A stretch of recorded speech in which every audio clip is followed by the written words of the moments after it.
rifle cracked like thunder, and the bullet tore past Maya Chen's ear by 3 inches. Before she could breathe, Sergeant Marcus Webb's boot slammed into her back, driving her face first into the mud. "Stay down, little girl. This ain't a video game."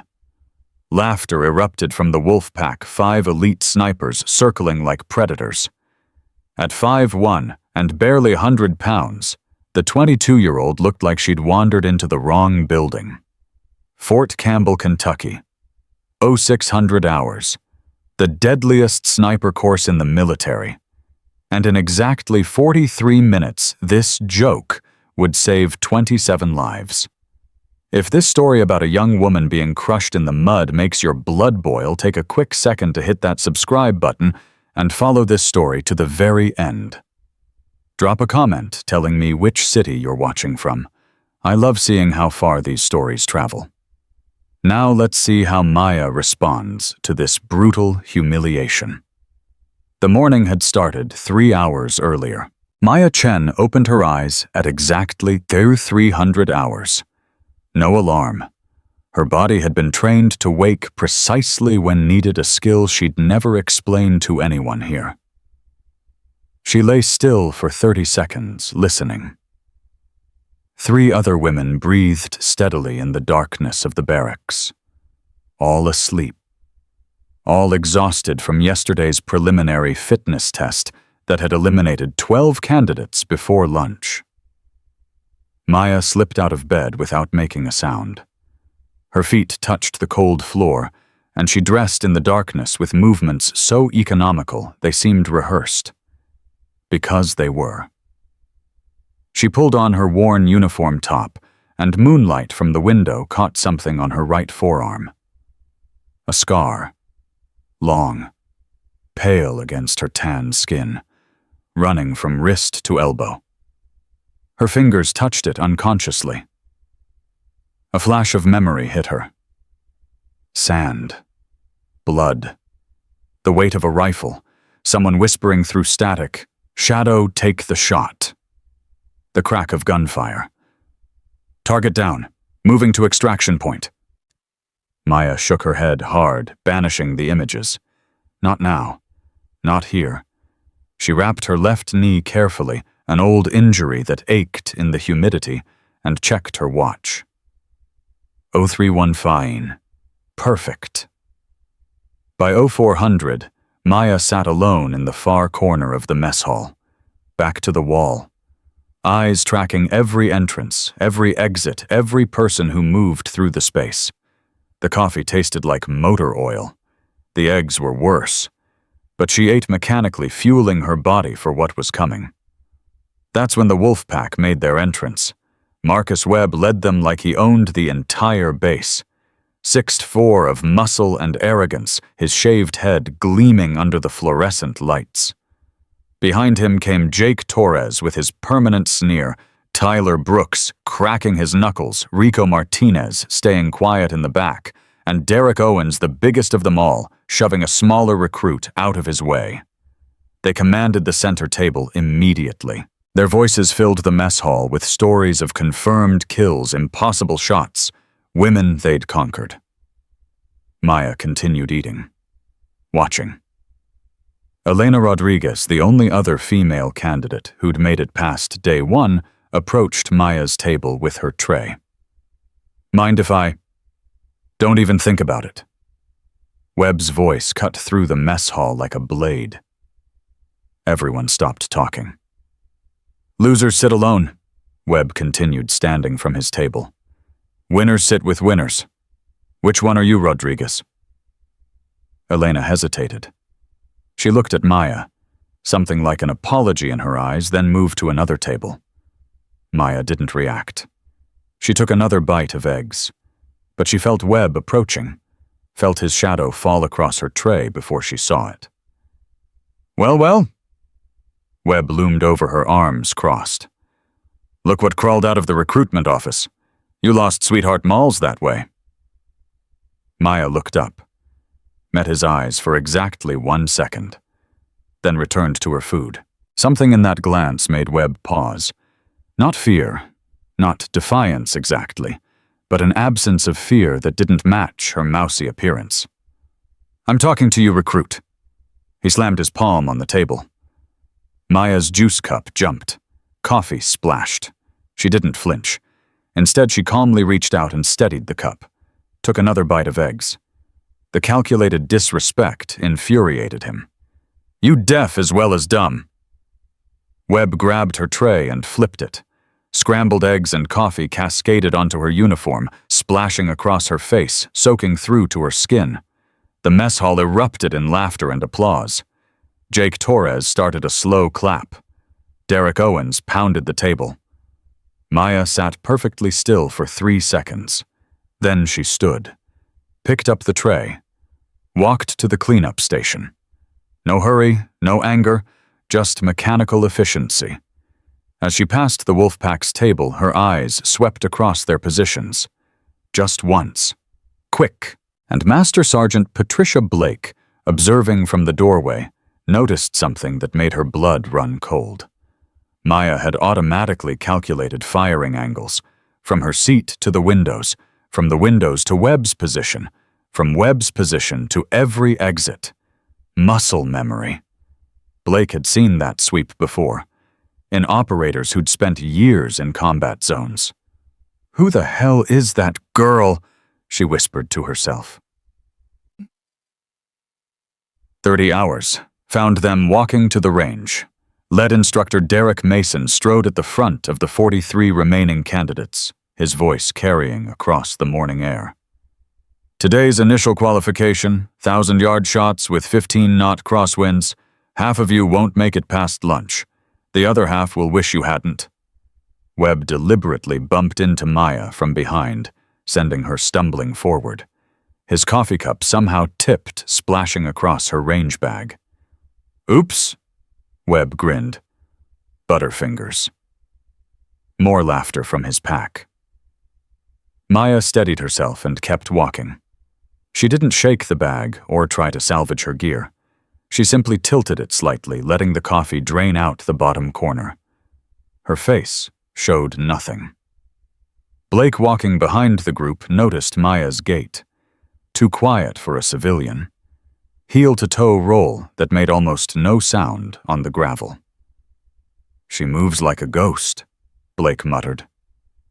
At 0600 hours, they reached the range for equipment check-in. The armorer, a grizzled master sergeant named Cooper, handed out rifle assignments with all the enthusiasm of someone dispensing prison sentences. The Wolfpack got primo equipment, new Remington 700s with Night Force scopes, match-grade ammunition, perfect bipods. Maya got serial number 13, a Barrett M82 that looked like it had survived Iraq, Afghanistan, and possibly Vietnam. The barrel showed visible wear. The scope was loose. The stock had been cracked and repaired with what looked like electrical tape. "Barrel's got some wear," Cooper said, not meeting her eyes. "Scope might need adjustment." Translation. Good luck hitting the broad side of a barn. Her ammunition allocation was equally suspect. Match-grade rounds, sure, but from 3 different lots with varying powder loads. Any real sniper would know this meant constant adjustments between shots. Nearly impossible to maintain consistency. "Station 13, Mason announced with barely concealed satisfaction. Far right. The worst position on the range. Full sun in her face by mid-morning. Crosswinds amplified by a gap in the berms.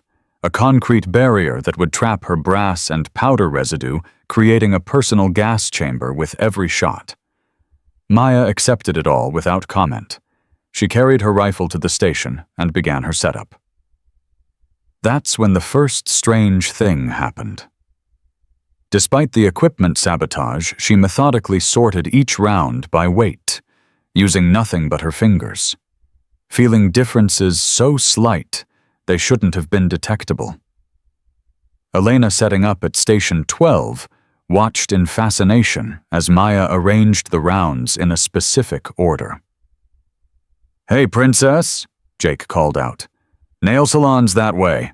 Maybe they can fix those broke-ass fingernails while you're at it." More laughter. Maya ignored them. Her fingers continued their work. Blake pulled out her spotting scope and watched Maya's hands. The precision, the speed, the absolute certainty of each movement. "That's not amateur technique," Blake said quietly into her radio. "Colonel Harrison, you might want to see this." The warm-up drill was set for 100 yards. Child's play for any trained shooter. Webb went first naturally. He made a show of his preparation, adjusting his scope with theatrical precision, controlling his breathing loudly enough for everyone to hear, settling into his position like a lion preparing to strike. 10 shots, 10 bullseyes. He stood up, arms raised like a prize fighter. "That's how it's done, ladies and gentlemen. Wolfpack representing. High fives all around." Mason nodded approval. The other candidates looked impressed. Maya's turn. She took 3 full minutes adjusting her decrepit scope, ignoring the snickers and comments, taking so long that Jake started an exaggerated yawn that had everyone laughing. When she finally fired, the results seemed to confirm everyone's assumptions. 7 hits out of 10, scattered across the target. Webb pumped his fist. "Called it Princes Can't Shoot for Shit." But Blake frowned. She pulled out her spotting scope for a closer look, and her hands started shaking. The 7 hits weren't scattered at all. They were all through the same hole. Slightly off-center, yes, but the same hole. The same exact hole. The 3 misses had been wild, way off target, completely different from the others. Blake walked down range during the ceasefire to inspect. "I'll be damned," she whispered. The 3 missed shots showed keyholing. The bullets had tumbled in flight. Bad ammunition. Not bad shooting. And Maya had somehow identified which rounds were defective. She'd grouped them at the end of her sequence on purpose. Blake looked back at Maya, who was calmly cleaning her rifle. "Who are you?" Blake whispered. "Who the hell are you?" By 0700 hours, they'd moved to the 500-yard qualification. The wind had picked up to 20 knots with unpredictable gusts. This was where real skill emerged, where pretenders got exposed. Webb's group made sure to conduct loud conversations whenever Maya was in her shooting position. So I told the guy, Jake's story carried clearly across the range, "You can run, but you'll just die tired." Laughter. 1 shot, 900 meters. Dude's head just... Maya was about to squeeze the trigger when Mason accidentally kicked her rifle. "Oops," Mason held up his hands in mock apology. "Sorry, recruit. Butterfingers must be contagious." The rifle jerked. Her shot went wild. She had to start her breathing cycle all over again. She began the tedious process of re-zeroing her scope. 5 minutes gone. 9 shots remaining. 8 minutes left on the clock. The Wolfpack exchanged smirks. During her next attempt, Tyler Brooks casually loosened her bipod screws while pretending to adjust his own equipment. Derek Owens stumbled past her position, kicking sand into her face just as she was about to fire. Jake somehow managed to spill water on her shooting mat, creating a muddy mess beneath her elbows. Maya dealt with each sabotage silently, adjusting, adapting, never complaining. When the scores were posted, she'd managed 8 out of 10 hits. Webb's fury was immediate and visible. He'd only managed 7, with perfect equipment, with no interference, with every advantage. "Bullshit!" He stormed toward the scoring table. "Check her targets again. She's cheating somehow." Mason checked, then checked again. "Scores stand," he said through gritted teeth. Webb spun toward Maya, murder in his eyes. But Colonel Harrison had arrived standing at the observation tower with binoculars trained on the range. Webb forced himself to calm down. "This isn't over," he hissed at Maya as he passed her. "Not even close." Maya said nothing, but her eyes tracked him until he was gone. and Harrison, watching from above, noticed something that made him reach for his phone. "Get me everything on recruit Maya Chen," he said quietly. "I mean everything. And I mean now." 800 hours brought an unexpected development. Maya muttered to herself while calculating a shot. Just a whisper. Almost inaudible. "Crosswind at 2.3 meters per second, decreasing to 1.8. Elena at the next station heard it clearly. The terminology was too precise, too technical. No recruit fresh from the National Guard would know those calculations. Elena leaned toward Blake, who was passing by. "She's not breathing like a rookie either," Elena whispered. 4-2-4-2 pattern. That's advanced tactical breathing. We don't learn that until Ranger School. Blake studied Maya through her scope. The girl was perfectly still. Her breathing was so controlled that her rifle barely moved between breaths. Her trigger finger was indexed along the receiver in a way that screamed professional training. "Colonel," Blake said into her radio. "We need to talk, now." Harrison arrived at the observation point 5 minutes later. "What am I looking at? Watch her reload," Blake said. Maya ejected her magazine, inserted a fresh one, and chambered a round. The entire sequence took less than 2 seconds. Her eyes never left the target. "That's combat reload speed," Harrison said slowly. "That's not National Guard." "No, sir, that's not." "Where is she really from? That's what I'd like to know. Her file says Ohio, community college, sporting goods store. But that girl has fired more rounds than half our instructors combined." Harrison lowered his binoculars. "Pull her background. Deep dive. I want to know what color her kindergarten teacher's eyes were." "Yes, sir." Harrison looked at Maya one more time. "And Blake, don't let Webb's boys hurt her. Not until we know what we're dealing with." 900 hours. The psychological warfare escalated to physical intimidation. Webb cornered Maya at the equipment shed during a break. The shed was isolated. No cameras. No witnesses. Or so he thought. "Accidents happen on ranges, sweetheart." Webb stepped closer. "Would be a real shame if someone got hurt because they didn't know their place." Jake and Tyler flanked her, pressing her back against the wall. Maya didn't flinch, but her eyes moved. Automatically. Mapping exits. Door 12 feet. Window 8 feet. Gap between Jake and Tyler, approximately 18 inches. "You listening to me?" Webb grabbed her right wrist, his thumb pressed into the scar tissue. "What's this try to kill yourself when you realized you'd never be good enough?" For the first time, something flickered in Maya's eyes. Not fear. Something colder. She looked directly at Webb, and he unconsciously took a half step back. Just for a moment, he saw something in those dark eyes that made his survival instincts scream. Then the moment passed, and she was just a small woman surrounded by large men again. "I need to clean my rifle," Maya said quietly. "Yeah." Webb released her wrist, suddenly eager to create distance. "You do that. Clean it real good. Might be the last time you touch one." They walked away laughing, but Webb kept glancing back over his shoulder. What the hell had he just seen? Inside the armory, Maya disassembled her rifle with practiced efficiency.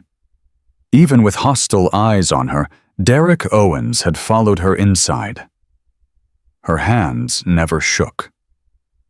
The breakdown took exactly 12 seconds. She didn't hurry, didn't fumble, just worked with mechanical precision that spoke of thousands upon thousands of repetitions. Tyler noticed first. "She's pretty fast with that." "So what?" Jake scoffed. "My girl can break down her makeup kit fast too." But Derek was frowning. No look at her trigger finger. See how she's indexed it along the receiver? That's not civilian training. That's not even regular army training. Jake squinted at Maya's hands. What are you saying? I'm saying maybe we should back off a little. Something's not right about— Shut up. Webb appeared in the doorway. She's nobody. Just another wannabe trying to play with the big boys. Now get your gear. We've got afternoon quals.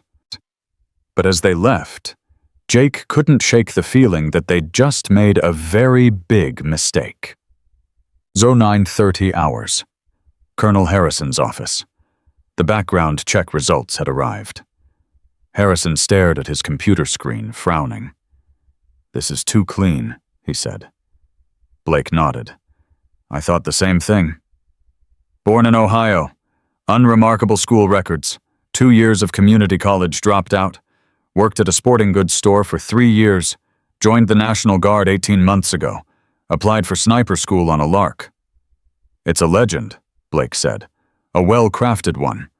But a legend. Question is, who built it? Harrison pulled up another screen. Shot analysis from the morning's qualification. She's using a 7-7-3 rhythm, Blake said. 7 seconds acquisition, 7 seconds hold, 3 seconds reset. Consistent across every single shot. Where have I seen that pattern before? That's what I'm trying to figure out. It's nagging at me. I've seen it. I just can't remember where. Harrison picked up his phone. Get me the personnel database for all female operators. Last 5 years. Specialization in long-distance engagement.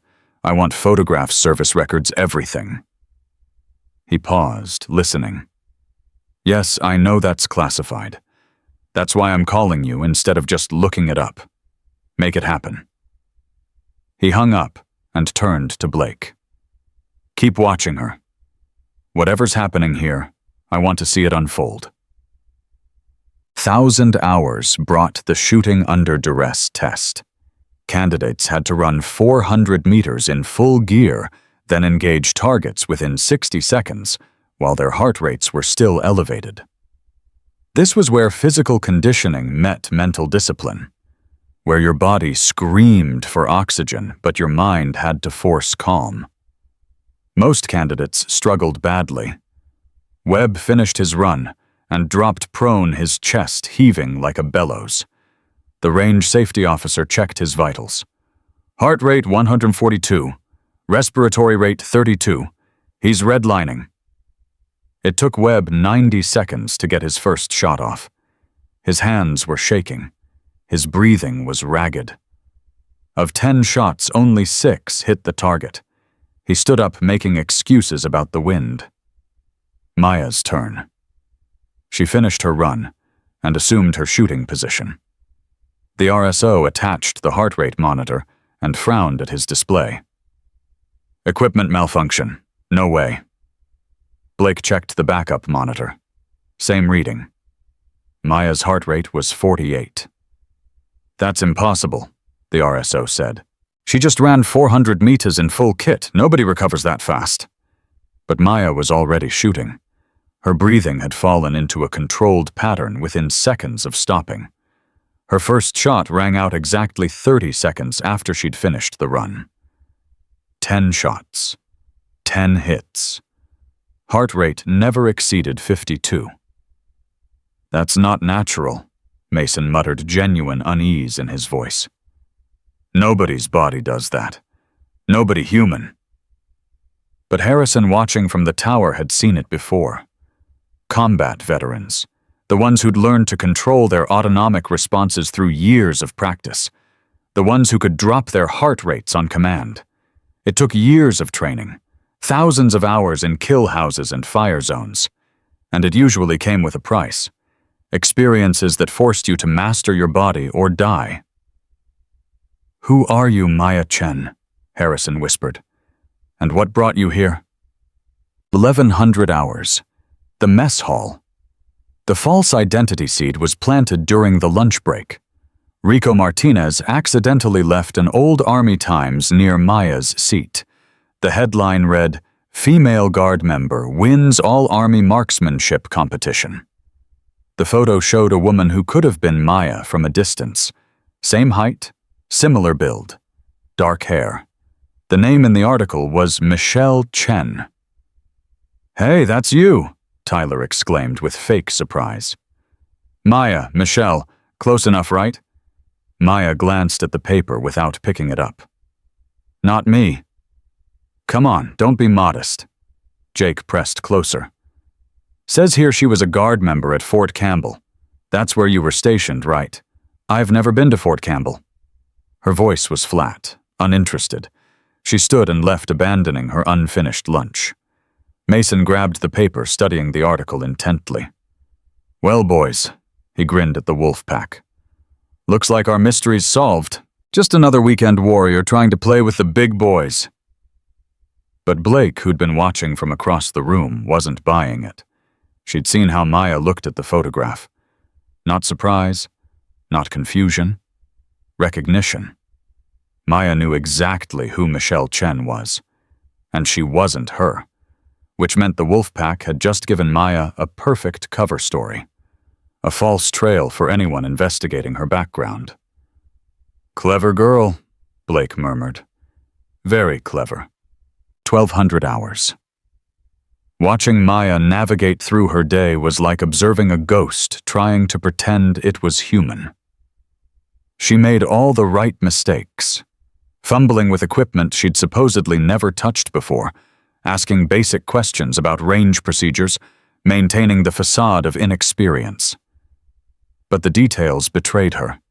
The way she automatically checked corners when entering buildings, how she never sat with her back exposed, the unconscious way her trigger finger indexed along any straight edge, even a fork. Elena noticed during lunch. "You're not really from Ohio, are you?" Maya looked up from her tray. "What makes you say that? You walk wrong." "Wrong. Too quiet. Too aware. I've seen that walk before. On my brother's friends. The ones who came back from Afghanistan changed." Maya was silent for a long moment. Then, "Your brother. He made it home in a box." Elena's voice was steady, but her eyes weren't. 7 years ago. Kandahar. I'm sorry. Don't be. Just be careful, okay? I don't know what you're doing here. I don't want to know. But those guys, she nodded toward the wolf pack. They're not going to stop, and Instructor Mason is helping them. I know. Then why don't you? Sometimes, Maya said quietly, you have to let the trap close before you can spring it. Elena stared at her. What does that mean? But Maya was already standing carrying her tray to the cleanup station. Elena watched her go. Who the hell are you? She whispered. 1,400 hours brought advanced ballistics testing. Candidates had to calculate complex shots, accounting for wind elevation, humidity, barometric pressure, and the Coriolis effect. This was graduate-level mathematics. Most candidates pulled out calculators and reference cards, frantically computing solutions. Maya wrote her solutions directly on the worksheet. No calculator, no references, just neat rows of equations that included corrections most snipers didn't learn until they'd been in the field for years. When she factored in the Magnus effect on spindrift, Blake couldn't stay quiet. Where did you learn that formula? Maya looked up, seeming to realize her mistake. Her eyes went wide. Innocent. I read it in a book. What book? Mason demanded. That's classified information. I don't remember the title. She lowered her eyes, playing flustered. I read a lot. But the damage was done. Her formula included a correction factor that had only been developed 3 years ago by SOCOM's Advanced Marksmanship Unit. No civilian book would have it. No military manual outside of special operations would mention it. Mason pulled the worksheet from her hands. I'm keeping this, he said. For review. but his eyes said something else entirely. He was afraid. 1,500 hours. The sabotage reached new heights. While Maya was in the latrine, the wolf pack went through her locker. They planted pages from sniper manuals with notes in the margins designed to look like she'd been cheating. They loosened the mount on her rifle scope. They replaced her night vision batteries with dead ones. The plan was elegant in its cruelty. Get her lost in the training area after dark. Lock her in the old bunker. Then, discover the evidence. She'd be disqualified for cheating and going off course, discharged before she could reveal whatever secrets she was hiding. Clean, efficient, cruel. But they didn't count on Rico Martinez developing a conscience. Rico had been quiet all day, participating just enough to avoid Webb's suspicion. But something about the escalating cruelty bothered him. Maybe it was the way Maya never complained, never begged, just endured it all with quiet dignity. Or maybe it was the memory of his younger brother, dead at 19 from a hazing incident gone wrong. A joke that ended with a funeral and a mother who never stopped crying. He found Maya during the afternoon break. She was checking her equipment in a quiet corner, methodically identifying and fixing each piece of sabotage. Listen. Rico kept his voice low. I don't have much time. Tonight at checkpoint 3, there's an old bunker. They're planning to... I know. Her quiet response stopped him cold. You know. Webb's been planning it since yesterday. Tyler confirmed the location this morning by checking his map too many times. Jake's been rehearsing his alibi out loud for the past hour. Rico stared at her. Then why are you going along with it? She looked at him with those dark, calm eyes. Because sometimes you have to enter the trap to spring it. She handed him something, his backup flashlight, the one he'd thought he'd lost. Stay with the main group tonight, she said. All of you. Whatever happens, stay together. Why? Because when the shooting starts, you'll want witnesses. Rico felt ice water pour down his spine. Shooting? What shooting? This is a training exercise. Maya just looked at him. Your brother, she said quietly. What was his name? Rico's throat tightened. Carlos. How did you? He would be proud of you, Rico, for what you're about to do. What am I about to do? The right thing. She started walking away. Even when it costs you. Rico stood frozen, watching her disappear around a corner. What the hell was happening? And why did he suddenly feel like he was standing at the edge of something very, very dark? 1,600 hours. Vehicle training. The wolf pack made their most dangerous move yet. Someone had cut Maya's brake lines. Not completely, just enough to fail under heavy pressure. The training required driving the course at speed, making sharp turns and sudden stops. A perfect opportunity for a fatal accident. Maya performed her standard vehicle inspection before climbing in. Her hands ran along every accessible component. Fuel lines, steering connections, and finally the brake lines. Her fingers paused. Just for a moment. Then she continued as if nothing was wrong. She completed the course using engine braking and the emergency brake, never touching the main brakes once. To observers, it looked like poor technique. Jerky stops. Awkward handling. Only Blake noticed the truth. Maya had identified the sabotage, adapted instantly, completed the course without revealing what she knew. How?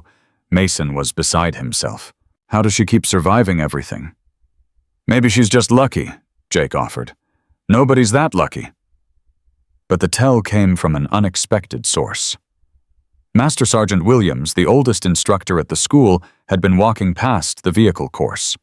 He stopped dead when he saw Maya exit the Humvee. Her stance, the way she positioned her feet, the angle of her shoulders. Williams had seen it before, years ago, in a place that didn't officially exist, from an operator who didn't officially exist.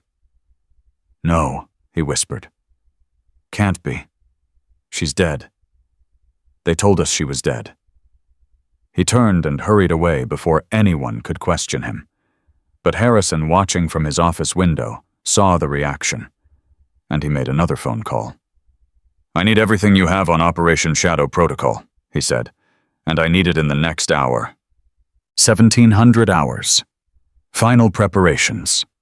Maya checked and rechecked her equipment, finding and fixing each act of sabotage with methodical precision. She packed extra water, MREs, a first aid kit, paracord, chemical lights, and several items that seemed odd for a simple navigation exercise. A small pry bar, wire cutters, a compact trauma kit. Elena slipped her a GPS beacon. "Just in case," Elena said. "I've got a bad feeling about tonight." Maya pressed it back into Elena's hands. "Keep it. But thank you. But stay close to Rico Martinez tonight. He's going to need a witness." "A witness for what?" Maya gave her that ghost of a smile. "For when the truth comes out." Elena grabbed her arm. "Maya, what's going to happen tonight?" Maya looked at the sky. The sun was beginning to set, painting the clouds in shades of orange and red. "Something that's been coming for a long time," she said quietly. "And when it does, I need you to remember one thing. What? Nothing is ever what it seems. Not me, not Webb, not this school." She met Elena's eyes. "And especially not the people who are supposed to protect us." She walked away into the gathering darkness. Elena stood watching until Maya disappeared. Then she looked down at the GPS beacon in her hand and started to pray. 1730 hours. Colonel Harrison's office. Captain Sarah Hayes from Internal Affairs was showing Harrison a classified file. The photograph inside was partially redacted, showing a woman in combat gear, face obscured by shadows and tactical paint, but the stance was unmistakable. "Shadow 7, Hayes said. "MIA presumed KIA, October 2022. One of our best. 94 confirmed kills in 2 operational years." "Why are you showing me this?" "Because someone flagged her biometrics as a possible match with your recruit Chen.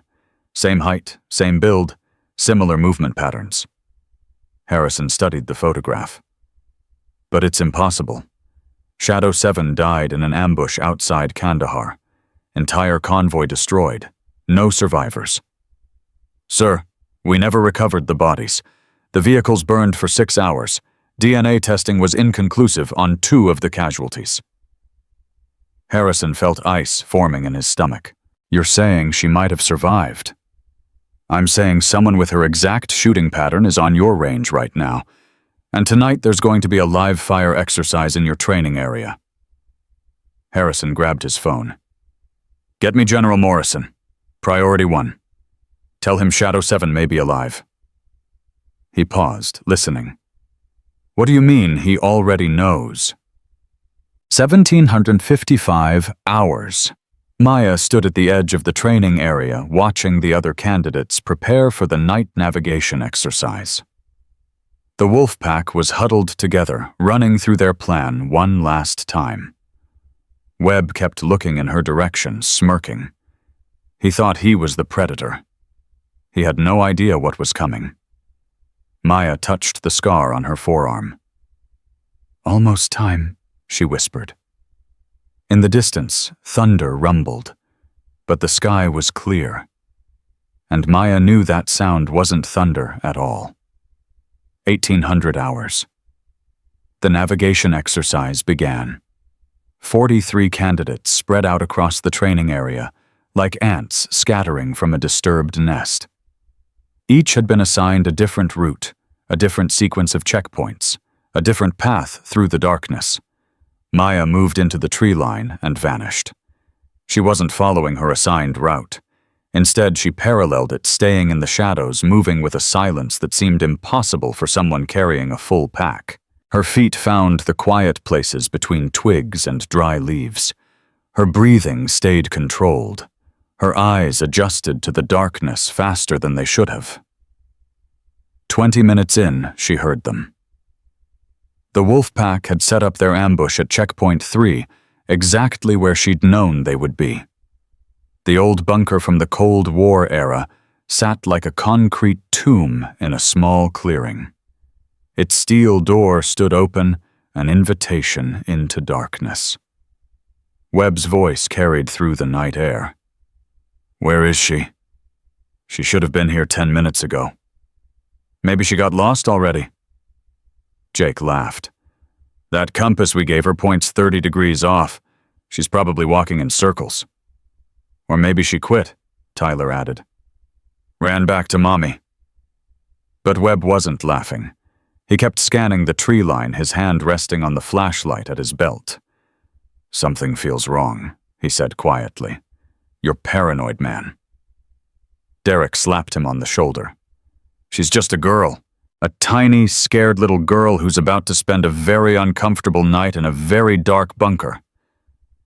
Maya watched them from 50 meters away, concealed in the branches of an old oak. She'd climbed it one-handed. Her pack secured her movements, making less noise than the wind through the leaves. 4 men waiting. Rico notably absent. Good. He'd listened. She could have avoided them entirely, completed an alternate route, filed a complaint in the morning, done everything by the book. But that wasn't why she was here.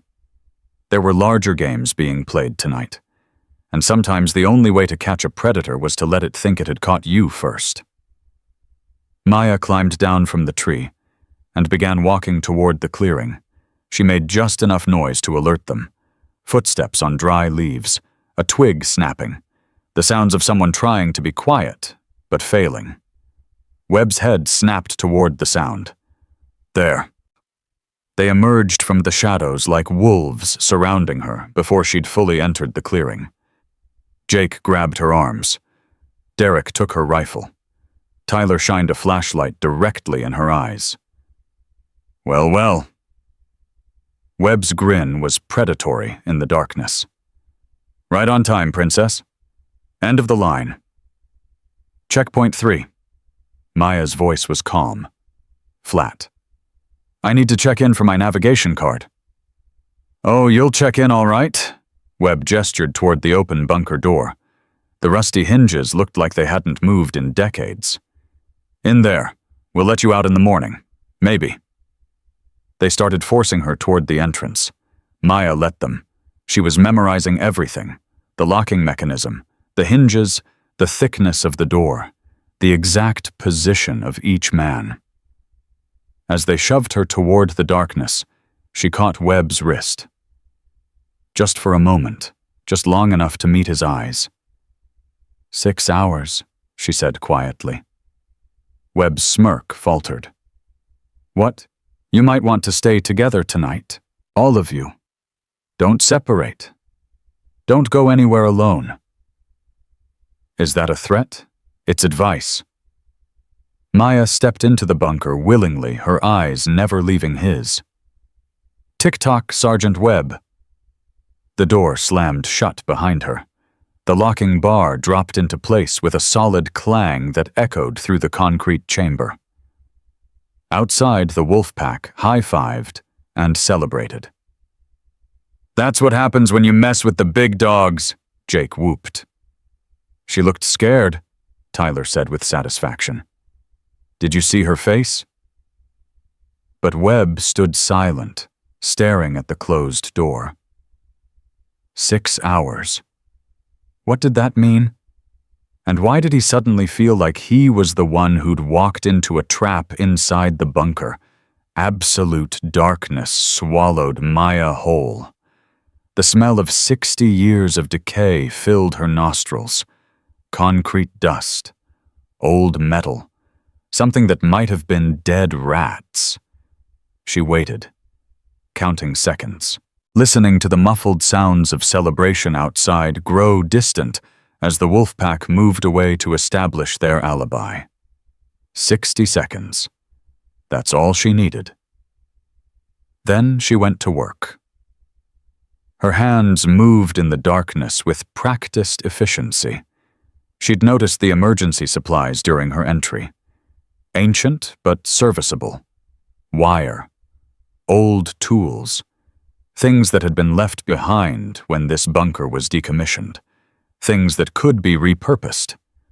The lock was old. Simple by modern standards. Any operator trained in SEER school would know a dozen ways to defeat it. Maya chose the quietest method. She fashioned picks from wire, working by touch alone. The pins clicked into place one by one. The mechanism turned with a soft, grinding sound. Outside, the wolf pack was already 200 meters away, rehearsing their story. She never showed up at the checkpoint. Webb was drilling them. We waited for 30 minutes.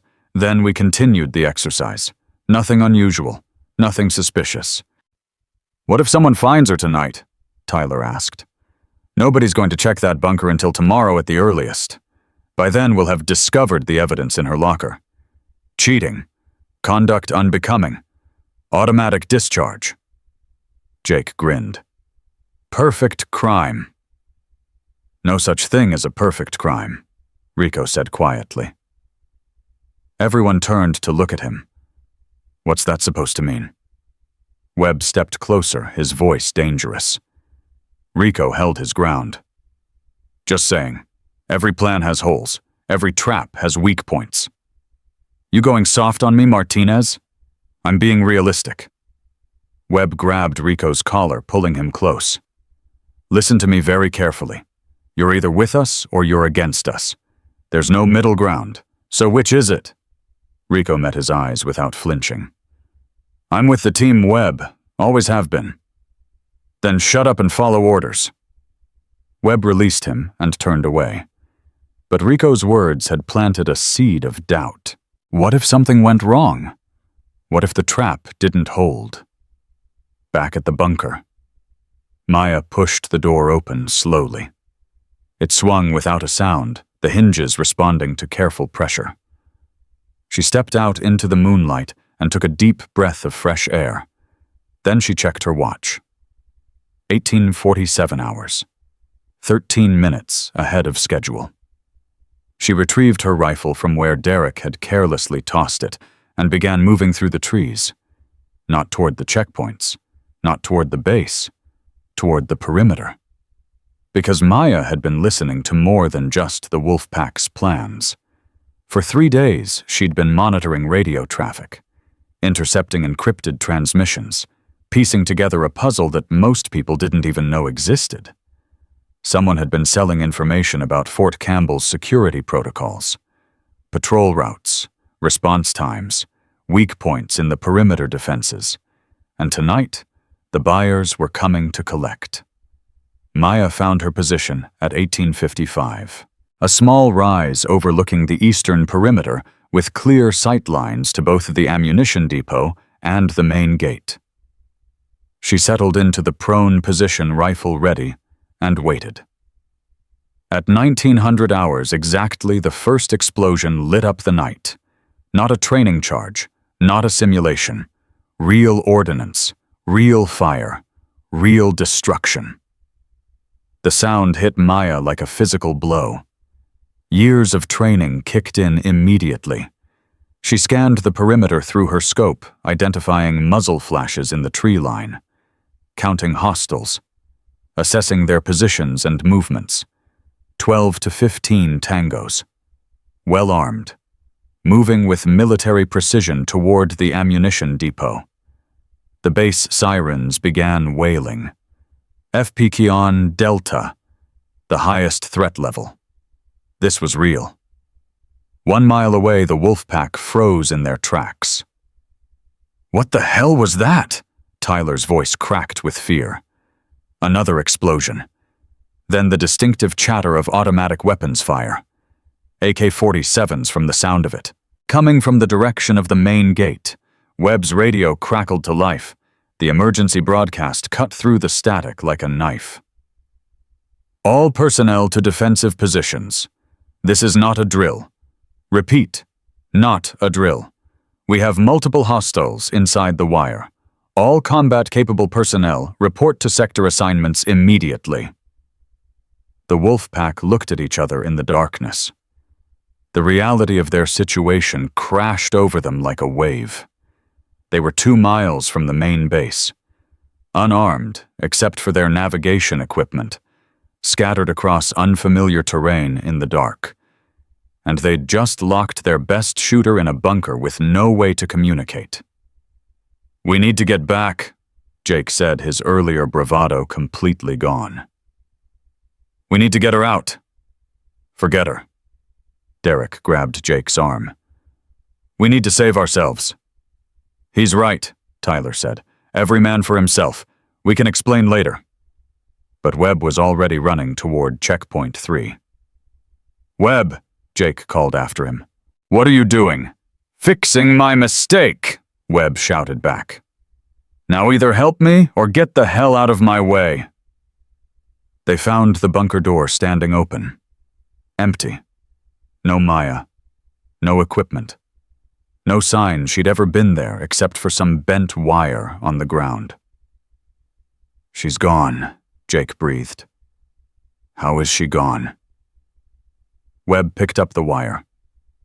Lockpicks, improvised from materials inside the bunker. "She picked the lock," he said slowly. "She picked a military-grade lock in complete darkness in less than an hour. That's impossible." "Clearly not." More gunfire echoed across the base, screams in the distance, the thump of helicopters trying to take off. "What do we do?" Tyler was near panic now. "What the hell do we do?" Webb looked at the empty bunker, then at the chaos erupting across Fort Campbell. "We find her," he said. "Whatever she is, wherever she came from, she's our only chance of getting through this alive." "How do you know that?" "Because whoever locks themselves in a bunker and picks their way out in under an hour isn't afraid of the dark. They're not afraid of anything." He started moving toward the sounds of battle. "Come on, and pray to God she doesn't shoot us on sight." Maya had already engaged the first target. The enemy sniper had positioned himself on a water tower, picking off base security personnel as they tried to respond to the breach. He was good, disciplined, confident.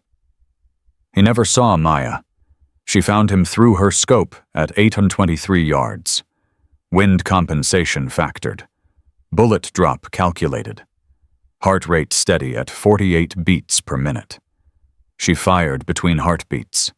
The bullet traveled for less than a second.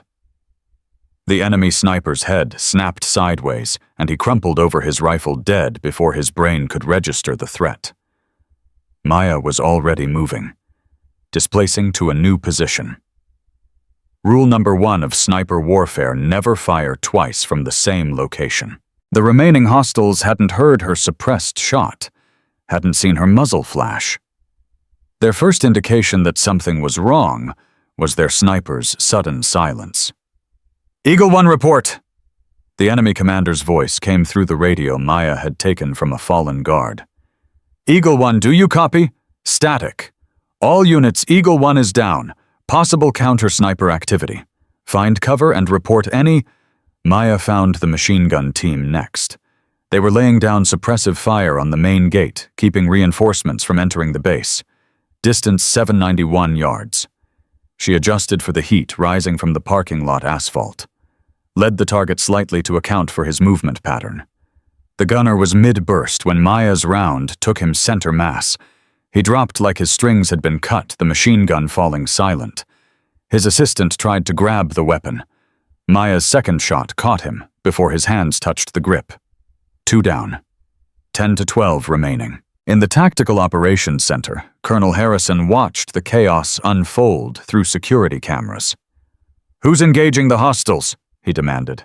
"Alpha Team's still 3 minutes out." "Unknown, sir." The operator's voice was tight with stress. "We're tracking a single shooter on Building 31's roof. They've taken out 3 tangos in the last 2 minutes." "Get me visual." The camera zoomed in, but the quality was poor at this distance. All Harrison could see was a small figure moving between positions with fluid grace. "That's not one of ours," Blake said from behind him. "No," Harrison agreed. "That's something else entirely." His phone buzzed, a message from the personnel database he'd requested earlier. Shadow 7. Operational record attached. 94 confirmed. Claes status KIA 10-2022. Note: body never recovered. Harrison stared at the screen, then at the figure on the roof. "My God," he whispered. "She came back." Maya had eliminated 7 hostiles in 8 minutes when she spotted the enemy commander. He was trying to rally his remaining men for an assault on the ammunition depot, screaming into his radio, demanding extraction, threatening consequences for failure. Distance 912 yards. Extreme range. The wind was shifting. Rain beginning to fall. A difficult shot, even under perfect conditions. Maya made the adjustments by instinct. The rifle became an extension of her will. The world narrowed to a single point, the commander's head visible for just a moment between 2 vehicles. She fired. The commander's skull exploded. His body dropped mid-sentence. The remaining hostiles broke and ran. Maya tracked them clinically. One by one, they fell before reaching the tree line. 12 targets. 12 kills. 13 minutes, 47 seconds. She lowered her rifle and keyed the captured radio. "Sector 7 clear. All hostiles neutralized. Send medical teams for wounded friendlies. Shadow 7 out." In the Tactical Operations Center, every screen froze. "Did she just say Shadow 7? Blake asked. Harrison didn't answer. He was already running for the door. The wolf pack found Maya 15 minutes later. She was walking back from Building 31, her rifle slung across her back, her face unreadable in the flickering emergency lights. Webb stopped 10 feet away from her. "You," he said. "You knew this was going to happen." "I suspected." "Who are you?" Maya looked at him for a long moment. The girl who'd been mocked and humiliated all day was gone. In her place stood someone else entirely. Someone with eyes that had seen things Webb couldn't imagine. "Right now, I'm the person who just saved this base. Tomorrow I'll be someone else." She started walking past them. "Stay together. Stay armed if you can find weapons. This isn't over yet." "Wait." Rico stepped forward. "You warned me, earlier today. You knew." "I suspected," Maya repeated. "Why didn't you tell someone report it?" She stopped walking. "Because the person selling information to those terrorists, he's one of your instructors. And until tonight, I couldn't prove it." The Wolfpack exchanged horrified glances. "Who?" Webb demanded. Maya's eyes found his.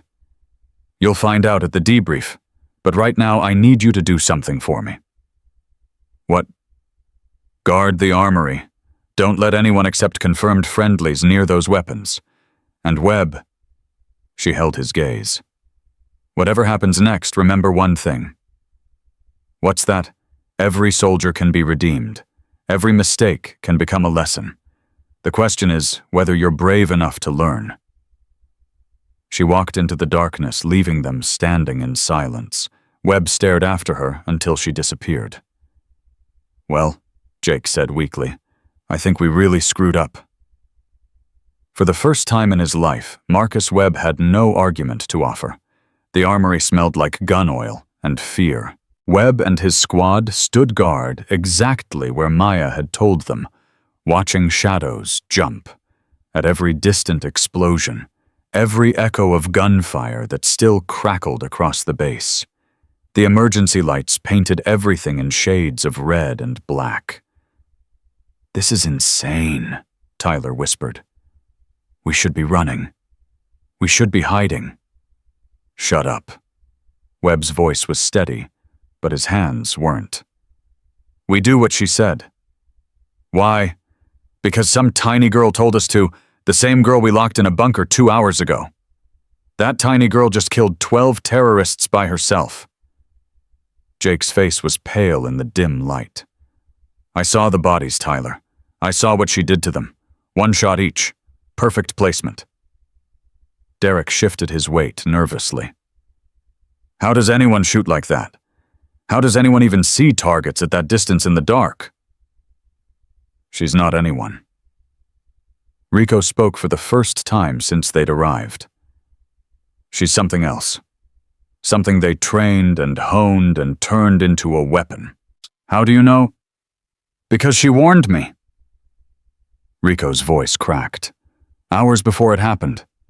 She knew they were coming. She knew everything." Webb turned to face him. "What exactly did she tell you? To stay together. To not separate. That when the shooting started, I'd want witnesses." "Witnesses for what?" Before Rico could answer, footsteps echoed from the darkness. Fast. Purposeful. Every man raised whatever makeshift weapon they'd found. A pipe. A fire extinguisher. A broken chair leg. Colonel Harrison emerged from the shadows, flanked by 2 armed MPs. "Stand down," he ordered. "Where is she, sir?"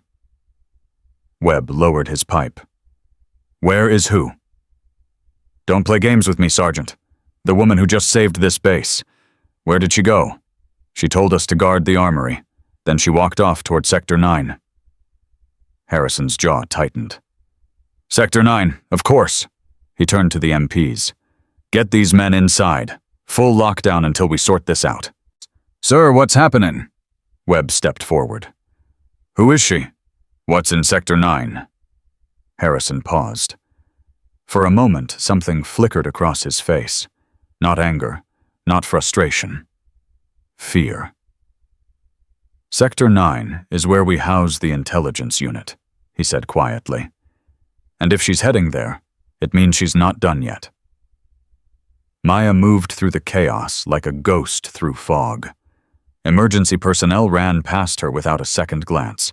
She'd stripped off her trainee uniform and grabbed a maintenance worker's coveralls from an unattended vehicle.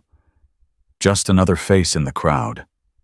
Just another body moving through the crisis. The intelligence building stood at the heart of the base, surrounded by 3 layers of security that had been reduced to 1 panicked guard at a side entrance. "Hey," the guard raised his weapon. "This area is restricted. All non-essential personnel need to—" Maya was on him before he finished the sentence. She swept his legs, controlled his fall, and pressed 2 fingers against his carotid artery until his eyes rolled back. Unconscious. Not dead. She wasn't here for him. She took his key card and slipped inside. The hallways were empty. Everyone had either evacuated or hunkered down in secure rooms. Maya counted doors as she moved. 3rd left, 2nd right, down the stairs, through the maintenance corridor. She'd memorized these blueprints 3 months ago, back when Shadow 7 was still dead, and Maya Chen was just a name on a fabricated resume. The server room door required biometric access. Maya pulled out a device no bigger than a lighter and pressed it against the scanner. 3 seconds later, the lock clicked open. Inside rows of humming servers stretched into darkness. Terabytes of classified information, patrol schedules, personnel files, security protocols. And somewhere in this digital maze, the evidence she needed. Maya found the terminal she was looking for and began typing.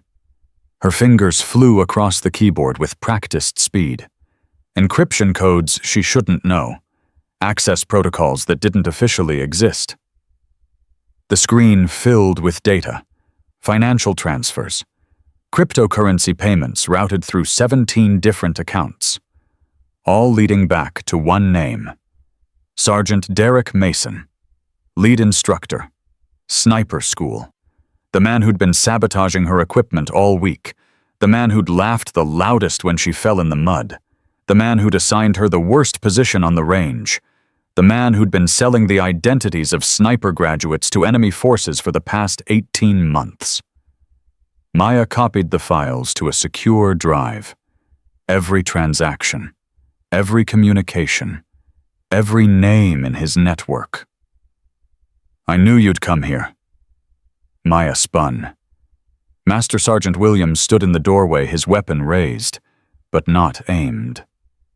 His weathered face showed no surprise, only recognition. "Kandahar," he said quietly. "August 2022. Tango 6 position, 437 yards uphill through thermal layers. You saved my entire squad that day." Maya didn't move. "You remember?" "I remember everything about that shot. I just never knew who made it." Williams lowered his weapon. "Command said it was classified. They said our guardian angel wanted to stay anonymous." "She did. She also died, according to official records." "Official records lie." Williams studied her for a long moment. "What happens now? Do I pretend I never saw you walk away and let you finish whatever you're doing?" "That depends." "On what? On whether you're part of Mason's network?" Williams's face hardened. "I've served this country for 32 years. I've buried friends and watched good men die for a flag that sometimes doesn't deserve their sacrifice. But I have never betrayed my brothers in arms." Maya held his gaze, searching for deception, finding none. "Then help me," she said. "Mason's not working alone. There are others in this building, people who knew the attack was coming and did nothing." "How many?" "I've identified 3, but there could be more." Williams pulled out his radio. "I've got friends in the MP unit. Good men. What do you need?" "Simultaneous arrests, no warning, no time to destroy evidence or run." Maya handed him the drive. "Everything's on here. Names, dates, proof." "What about you?" "I'm going to find Mason, before he realizes what's happening. He's probably already running." Maya checked her weapon. "Then I better move fast." She was gone before Williams could respond. Mason was running. He'd grabbed his go-bag the moment the first explosion lit up the sky. Not toward safety, toward the back gate, toward the vehicle he'd stashed 3 months ago for exactly this situation. His phone buzzed with encrypted messages. "Network compromised. Assets burned. Extract immediately." Someone had planned this attack. Someone had used it as cover for something else, and Mason had a terrible feeling he knew exactly who. That girl. The tiny one who didn't flinch. The one whose eyes held something ancient and cold behind their innocent facade. He'd felt it the first day, that warning in his gut that told him she was dangerous. But he'd ignored it. Let Webb and his idiots handle her. Let them create a distraction while Mason continued his real work. Stupid. Careless. Fatal. He reached the back gate and found it unguarded. The attack had pulled every available body toward the main perimeter. Perfect. His car sat exactly where he'd left it. Keys under the visor. Tank full. Cash in the trunk. Mason yanked open the door and froze. Maya sat in the passenger seat. "Going somewhere, Sergeant?" Mason's hand flew to his sidearm. Maya's weapon was already pressed against his temple. "Don't," she said calmly. "You're fast. I'm faster. And unlike you, I don't miss." "Who are you?" "You know who I am. You've been selling information about people like me for 18 months. We just never met in person." Maya's voice dropped. "Until now." Mason's mind raced. Options. Angles. Escape routes. He found none. What do you want? Names. Everyone in your network. Every contact. Every handler. And if I refuse? Maya smiled. It was the most terrifying thing Mason had ever seen. Then I'll kill you here, and we'll get the names another way. It'll take longer. More people might die. But we'll get them eventually. You won't shoot me. You need me alive. I need the names. You're just one source. Maya pressed the barrel harder against his skull. There are 17 people in your network. I've already identified 14. Give me the other 3 and you might survive the night. How do you know about... I've been hunting you for 2 years, Mason. Ever since Kandahar. Ever since the accident that killed my team. Maya's voice went ice cold. The ambush you sold to the enemy. The convoy you marked for destruction. The friends you murdered for money. Mason's face went white. That was you. You were supposed to be dead. Everyone died in that convoy. Almost everyone. How did you survive? I wasn't in the convoy. I was on Overwatch. I watched them burn while the people responsible escaped. Maya's finger tightened on the trigger. I watched 17 soldiers die because someone told the enemy exactly where they'd be and exactly when they'd be there. I didn't know they were going to. You knew enough. You knew you were selling targeting information. You knew people would die. Maya leaned closer. Now, the names. Mason stared at her, at the certainty in her eyes, at the absolute absence of mercy. Hendricks, he whispered. Captain James Hendricks, Intelligence Liaison, Sergeant Paula Walsh, Communications, and Lieutenant Colonel Robert Sterling. Maya didn't blink. Sterling, the base commander's aide. He's the one who recruited me. He runs the whole network. Where is he now? The bunker. The emergency command bunker. He'll be coordinating the response with... Mason stopped. His eyes widened. Oh, God. He's not coordinating the response. He's coordinating the extraction, getting his people out while everyone's distracted. Maya was already moving. Wait. Mason grabbed for her arm. What about me? What happens to me? Maya paused at the car door. You'll be arrested within the hour, court-martialed within the month. And if there's any justice left in this world, you'll spend the rest of your life in Leavenworth thinking about the people you killed. And if I'd given you the names without the gun to my head, you wouldn't have. Men like you never do. Maya stepped out of the car. Someone will be here for you in 10 minutes. Don't run. There's nowhere you can go that I won't find you. She disappeared into the darkness. Mason sat alone in this car, his hands shaking, his grand plans crumbling around him. He'd thought he was the predator. He'd been wrong. Colonel Harrison reached the emergency command bunker at 2100 hours. Sterling was already there, bent over a communications console, speaking rapidly into a secure line. His voice was controlled. Professional. Everything you'd expect from a decorated officer managing a crisis. Yes, sir. Perimeter secured. Casualties minimal. The attack has been contained. Harrison stopped in the doorway.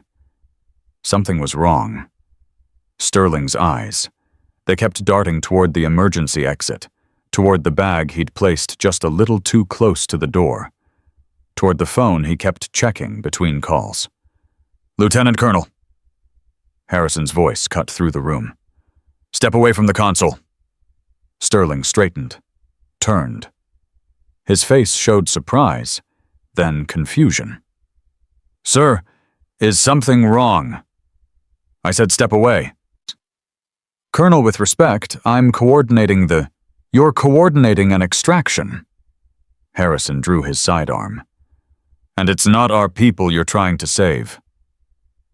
Sterling's mask cracked, just for a moment, just long enough to confirm everything. I don't know what you're talking about. Then you won't mind if we check your communications logs, your financial records, your contact list. Those are classified. So is treason. Harrison's voice hardened. Mason gave you up Sterling. Sang like a bird when confronted. Names, dates, everything. Sterling's hand moved toward his own weapon. Don't. A new voice.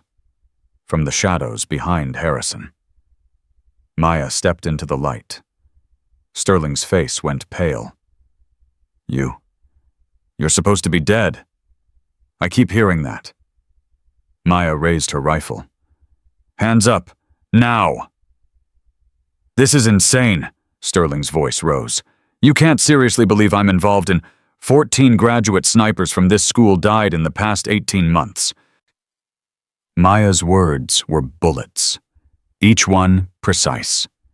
Each one devastating. Every single one was flagged by Mason as exceptional talent. Every single one was dead within 6 months of graduation, and every single one's deployment orders passed through your office. Coincidence? The cryptocurrency payments to your Cayman account say otherwise. Sterling's composure finally shattered. He lunged for the emergency exit. Maya moved faster. She caught him 3 steps from the door, driving her shoulder into his solar plexus, spinning him onto his back, pressing her knee into his chest before he could draw breath. It's over, she said quietly. Your network is burned. Your assets are arrested. And in about 30 seconds, you're going to tell Colonel Harrison everything you know, or I'm going to tell him why I really came here. And why did you really come here? Maya leaned close. So close that only Sterling could hear. Because you killed my husband. He was one of those 14 snipers. The one in Kandahar. The one whose convoy you sold to the enemy. Sterling's eyes went wide with terror. I didn't know he was your... His name was Michael, Staff Sergeant Michael Morrison. He loved stupid action movies and terrible coffee and teaching new recruits how to hit targets they couldn't even see. Maya's voice cracked for the first time. He was 31 years old. We'd been married for 3 years, and you sold him for $17,000. Sterling opened his mouth. No words came out. MPs burst through the door, weapons drawn, securing the room in seconds. Hands grabbed. Sterling hauled him upright, cuffed him before he could process what was happening. Harrison approached Maya as the chaos swirled around them. Staff Sergeant Michael Morrison, he said quietly. Shadow Team, killed in Kandahar, October 2022. Maya nodded. Your husband? Yes, sir. And you've been hunting his killers ever since. Not just his. Maya watched as Sterling was dragged from the room. All of them. Every soldier who died because of this network. They deserve justice. Harrison was silent for a long moment. The official story will be that a heroic recruit identified the attack in advance and helped neutralize the threat. No mention of Shadow 7. No mention of undercover operations. Nothing that might compromise ongoing investigations. I understand. Maya Chen will fail her psychological evaluation tomorrow. She'll be quietly discharged with a recommendation for mental health support. She'll disappear back into civilian life. That's the plan. Harrison studied her face. The exhaustion, the grief, the iron will that held it all together. How many more networks are there? 17 confirmed. Probably more we haven't found yet. How long will it take? As long as it takes. Harrison reached out and put his hand on her shoulder. Thank you for what you did tonight. For all of it. Maya finally met his eyes. Don't thank me yet, sir. This was just one battle. The war is far from over. She walked out of the bunker and into the night. Behind her, the sounds of chaos slowly gave way to the sounds of recovery. Sirens winding down, voices calling out, the machinery of survival grinding back into motion. But Maya didn't hear any of it. She was already thinking about the next target, the next network, the next name on a list she'd sworn to clear. Her phone buzzed. A message from a blocked number.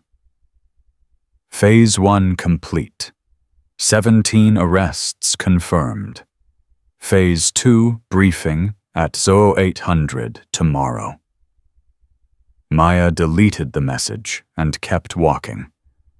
The dead deserved their justice, and she was just getting started. 0600 hours. The morning after.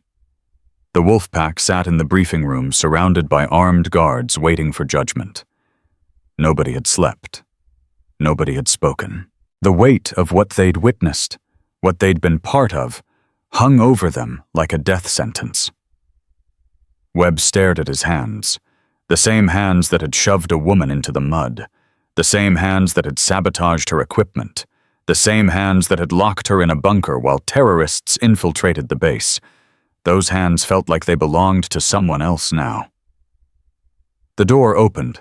Colonel Harrison entered first, his face carved from granite. Behind him came Master Sergeant Blake, Captain Hayes from Internal Affairs, and 2 MPs carrying thick folders. And then Maya walked in. Webb's breath caught in his throat. She wore captain's bars now. Her uniform was crisp, pressed, decorated with ribbons most of them couldn't identify. The Medal of Honor gleamed at her collar. The Bronze Star. The Purple Heart.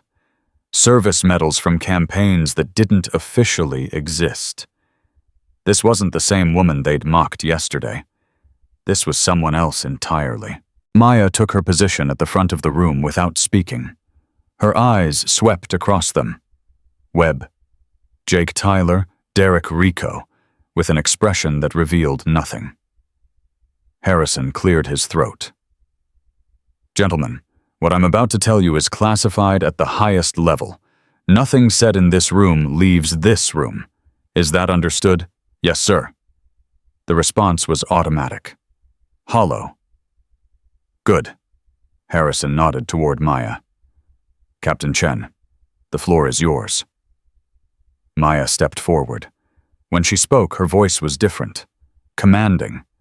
The voice of someone who'd led men into battle and brought them home. My name is Captain Maya Chen, call sign Shadow 7, officially killed in action October 2022 during a convoy ambush in Kandahar Province, Afghanistan. She let that sink in. Unofficially, I've spent the last 2 years hunting a network of traitors who've been selling information about our Special Operations Forces to enemy combatants. 14 graduates of this sniper school were killed because of that network. Good soldiers, better friends, men and women who trusted the system to protect them. Her voice hardened.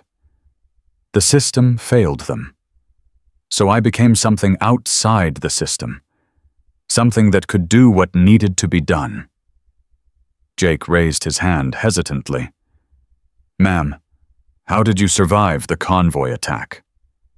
I wasn't in the convoy. I was on overwatch providing sniper cover from a ridge 2 kilometers away. Maya's jaw tightened. I watched 17 soldiers burn because I couldn't reach them in time, because someone had told the enemy exactly where they'd be and exactly when they'd be there. Mason, Webb said quietly. Mason was one piece, Sterling was another. There are 15 more in custody as of 400 this morning. Maya pulled up a photograph on the screen behind her. Mason's face, Sterling's, others they didn't recognize. This network has been operating for 3 years. They've sold targeting information that led to the deaths of 63 American service members. Tyler made a small sound, something between a gasp and a sob. I came to Fort Campbell because this was the source. This was where they recruited, where they identified high-value targets, where they marked men and women for death. Maya's eyes found each of theirs in turn. I needed to draw them out. I needed them to make a move. So you used yourself as bait, Rico said. I used myself as bait. I let them think I was vulnerable. I let them sabotage my equipment, mock me, lock me in a bunker. A ghost of something not quite a smile crossed her face. I let them believe they were predators. When really we were the prey. Webb's voice was hollow. We were tools. You manipulated us. I used you, Maya agreed. Your aggression, your cruelty, your tribal loyalty to each other. I knew exactly how you'd react to a woman who seemed weak. I counted on it. Webb stood up. His chair scraped against the floor. Ma'am, with respect. We locked you in a bunker while terrorists were attacking the base. People could have died because of us. People did die. 3 security guards at the perimeter breach, a maintenance worker who was in the wrong place, a young private who was 3 weeks from going home to his wife and newborn daughter.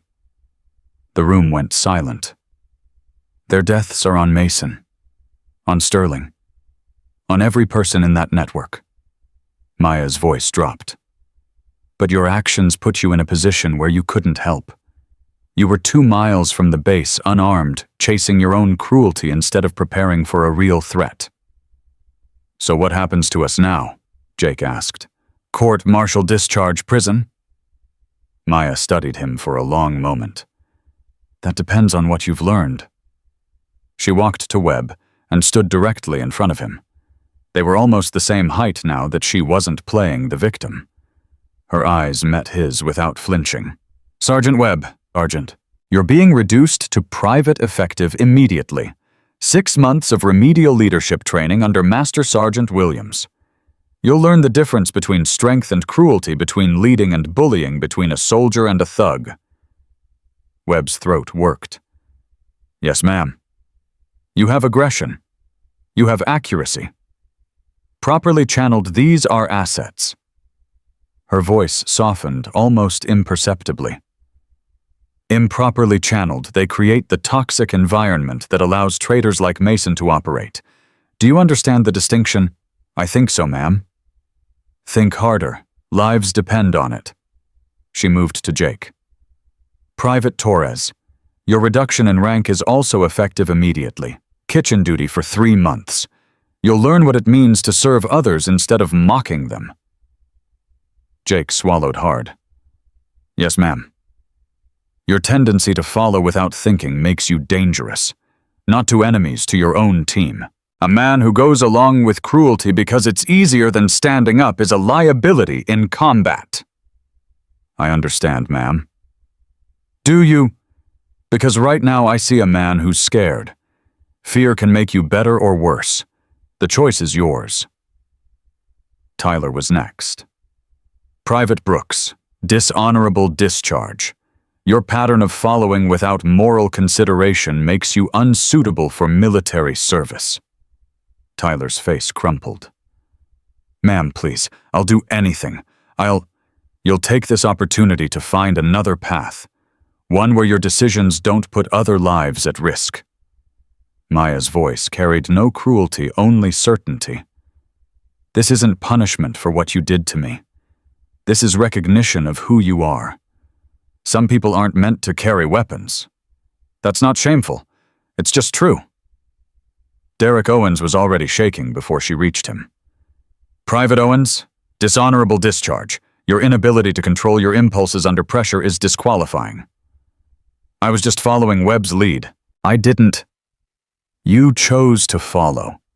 Every action was a choice. Every time you kicked someone, mocked someone, hurt someone, that was you choosing to do harm. Maya's eyes were ice. Seek therapy. Learn discipline. In 2 years, if you've developed character, you can try again. Derek opened his mouth to protest, then closed it. What could he say? She was right. Finally, Maya reached Rico. Her expression changed. Something warmer entered her eyes. Specialist Martinez. Rico straightened. Ma'am, you demonstrated moral courage under extreme peer pressure. You attempted to warn me despite personal risk. You showed tactical thinking during the crisis. She paused. Immediate promotion effective today. Fast-track recommendation for Ranger School. Rico's eyes widened. Ma'am, I don't understand. I was part of everything they did. I stood by while you tried to stop it. When you couldn't stop it, you tried to warn me. When you couldn't warn me directly, you stayed with the group like I asked, ready to be a witness. Maya put her hand on his shoulder. You chose conscience over comfort. That's the rarest quality in a soldier. I didn't do enough. You did what you could. That's all anyone can ask. She stepped back. Your brother, Carlos. Tell me about him. Rico's voice cracked. He was a corporal, 3rd Infantry Division. He stopped. Breathed. Started again. There was a hazing incident during training. Things got out of hand. He died from injuries sustained during a team-building exercise. Maya nodded slowly. And you joined the military anyway. I joined because of him, because I wanted to change things from the inside, make sure what happened to him didn't happen to anyone else. That's exactly what you did tonight. Maya's voice was quiet now. You tried to protect someone you didn't know, someone everyone else was tearing down. That takes courage. That takes character. She turned to address all of them. Here's what I need you to understand. What happened in that mess hall on that range at that bunker, none of that was unique. It happens every day on every base, in every branch of service. Strong people crushing weak people because they can. Leaders letting it happen because it's easier than stopping it. Her voice rose. And every time it happens, it creates cracks. Cracks that people like Mason exploit. Cracks that get soldiers killed. She pointed at each of them in turn. You are the crack. Or you can be the seal. The choice every single day is yours. Silence filled the room. Then Webb spoke.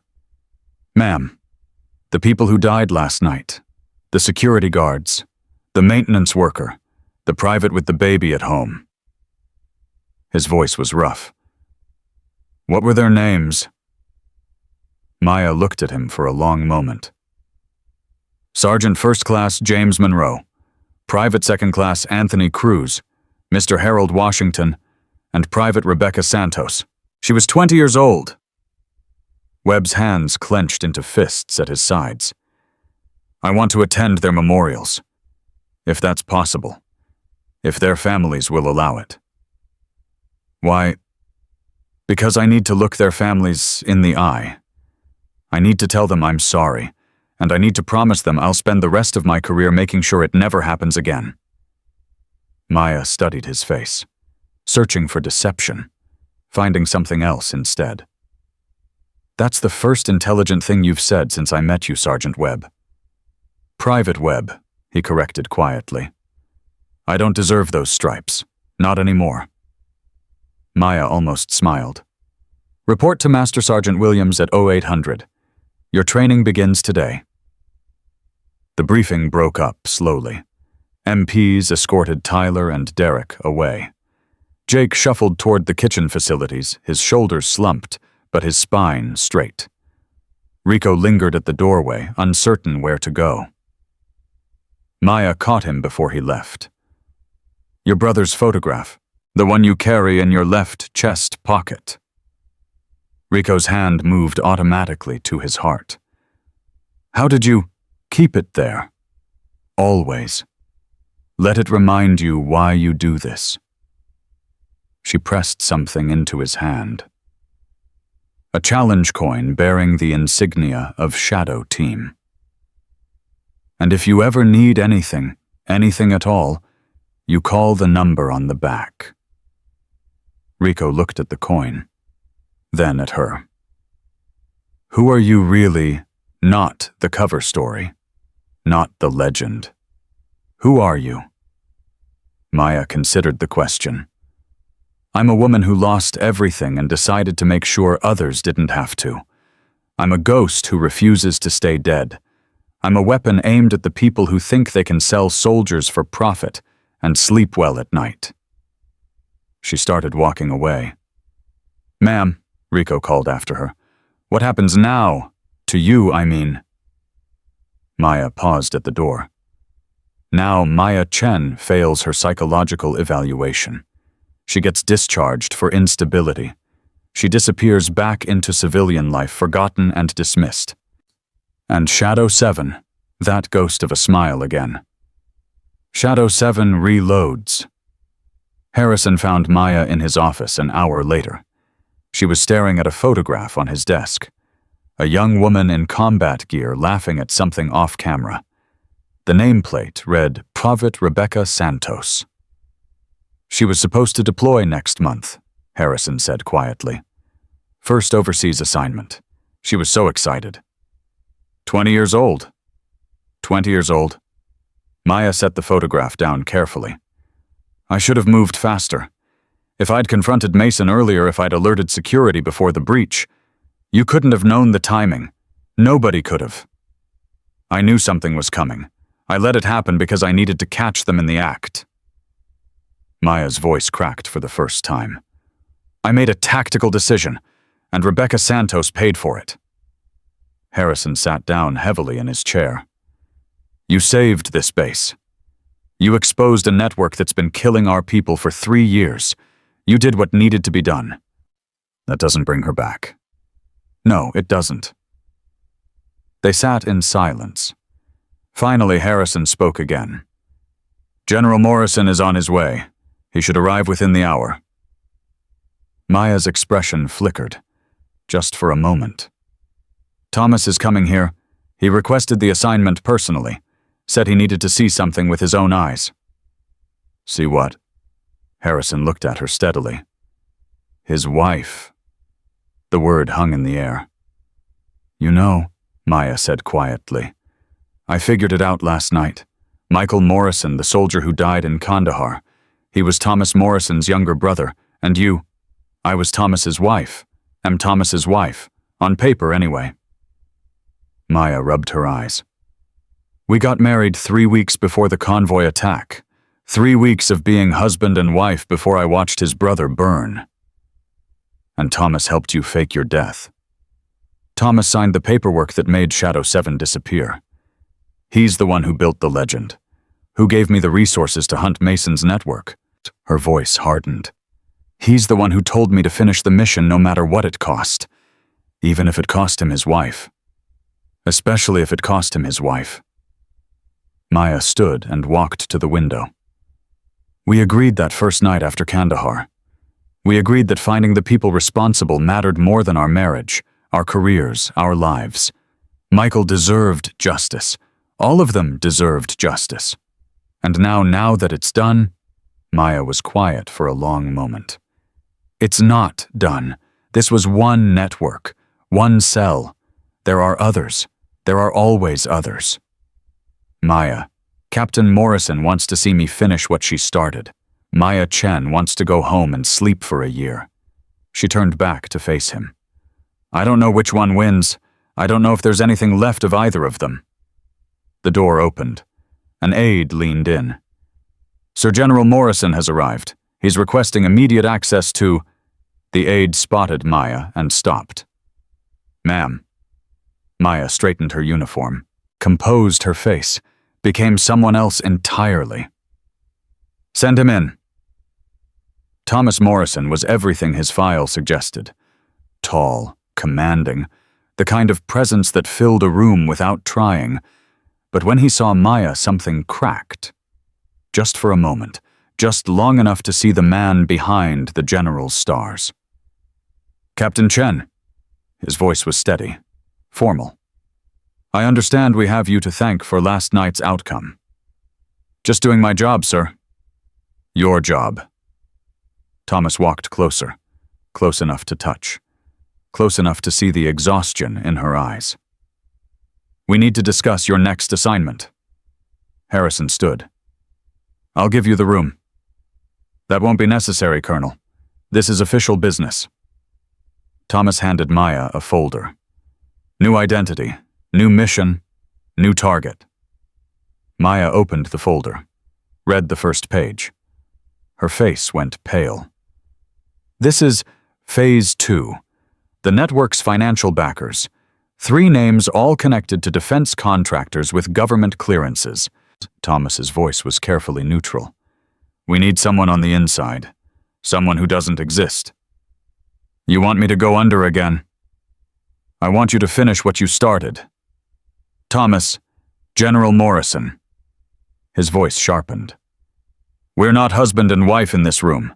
We're commanding officer and operative. That's all we can afford to be. Maya stared at him. Is that what you want? Is that really all there is between us now? Thomas was silent for a long time. Then so quietly that Harrison barely heard it. I want you to come home. I want to wake up next to my wife instead of wondering which name she's using today. I want the life we were supposed to have before Kandahar took it away. Then pull me out. End the mission. Let someone else. There is no one else. There never was. Thomas's composure cracked completely. You're the best, Maya. The absolute best. And the best doesn't get to rest. Not when there are still targets out there. Not when soldiers are still dying. Maya closed the folder. 6 months, she said. Give me 6 months to dismantle the financial network. Then I'm done. I'm coming home and I'm not leaving again. You said that after Kandahar. I mean it this time. Thomas studied her face, looking for the lie, finding only exhaustion and determination. 6 months, he agreed. And then you're done. We're done with this shadow war. Promise me. I promise. Maya nodded slowly. Then so fast Harrison almost missed it, she stepped forward and pressed her hand against Thomas's chest, right over his heart. Keep that promise, she whispered, or I'll haunt you for real this time. Thomas covered her hand with his own. I'll be waiting. She pulled away, straightened, became Shadow 7 again.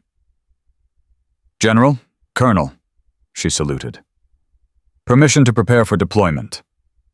Granted. Thomas returned the salute. And Captain, stay alive out there. Always do, sir. She walked out of the office without looking back. Harrison waited until the door closed. You're really going to send her back in after everything she's been through? Thomas was staring at the door. I'm not sending her anywhere. She chose this. She's been choosing it every day for 2 years. He turned to face Harrison. The only thing I can do is make sure she has everything she needs to survive. And pray she keeps her promise. And if she doesn't, Thomas's face went hard. Then I'll burn every network, every cell, every corrupt official who ever sold a soldier's life for profit. I'll tear the whole system down brick by brick until there's nothing left for her to fight.